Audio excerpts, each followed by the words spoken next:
जेजुरीतून एक मोठी बातमी येते। जेजुरीजवळ वारकऱ्यांच्या टेम्पोचा अपघात झालाय। धावत्या ट्रकनं वारकऱ्यांना धडक दिली आहे। या अपघातात 6 वारकरी जखमी झाल्याचं समजतंय। या जखमी वारकऱ्यांना रुग्णालयात दाखल करण्यात आलंय। जेजुरी जवळच्या भोंगळेमळा येथे हा अपघात झाल्याचं समजतंय। एका ट्रकनं वारकऱ्यांना मागून धडक दिल्याची माहिती मिळते। 3 वारकरी अत्यवस्थ असल्याची माहिती मिळते।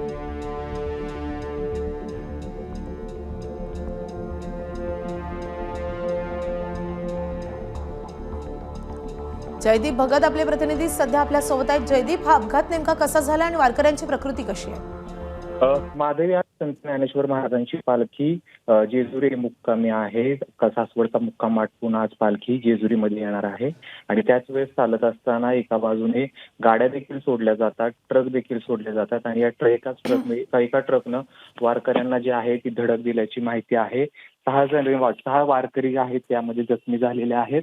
तर काहींची प्रकृती वारकऱ्यांना जे आहे ते जवळच्या रुग्णालयात दाखल करण्यात आलं असलं तरी काहींची प्रकृती अत्यवस्थ आहे असं सांगितलं जाते। मोठी गर्दी जी आहे ती या मार्गावरती असते आणि ज्यावेळेस ट्रक निघाला होता त्या ट्रकने मागून वारकऱ्यांना धडक दिल्याची प्राथमिक माहिती आहे। जेजुरीजवळ भोंगळेमळा या ठिकाणी ही घटना घडलेली आहे आणि त्या ठिकाणी अधिकृत अशी कुठलीही माहिती मिळत नाहीये की हा नेमका अपघात कशामुळे झाला। मात्र जी प्राथमिक माहिती मिळते, ट्रकने वारकऱ्यांना पाठीमागून धडक दिली आणि त्याच्यामध्ये 6 वारकरी गंभीररित्या जखमी झाल्याची माहिती आहे आणि त्यातल्या 3 वारकऱ्यांची प्रकृती अत्यवस्थ असल्याची देखील माहिती मिळते। माधवी, जयदीप, धन्यवाद या सगळ्या सविस्तर माहितीसाठी।